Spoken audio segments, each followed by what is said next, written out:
Alam ko, naghahanap ka na ng pang-giveaway or pang-souvenir this holiday season. Kaya naman isa ito sa marerecommend ko sa inyo, Ref Magnet Bible Verse with box and keychain. Tignan nyo naman mga mima, ang ganda kasi meron na siyang kasamang box tapos meron pa siyang keychain. Each Ref Magnet nga pala is meron na siyang plastic individually. Ang ganda nito kasi merong mga Bible verse na nakalagay. Assorted na yon mga mima. Hindi kayo pwede makapili, ang alam ko eh. Ang gaganda ng design, pati yung mga Bible verse na nakalagay dito sa Ref Magnet na to.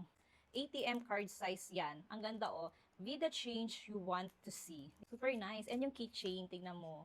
Simple lang to, pero tatatak sa puso nila ito. Pwede kayo maka-order nito ng per piece, pero pwede din ng buy 10. And pwede din kayo maka-order ng ref magnet lang mismo. Ayan. 10 pieces na ref magnet lang.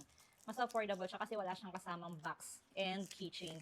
Pero kung ipang-reregalo nyo nga or pang souvenir, mas maganda na naka-box para naman mas presentable tignan, di ba? Kaya kung bet mo rin to, ilalagay ko na lang yung link sa Yellow Basket.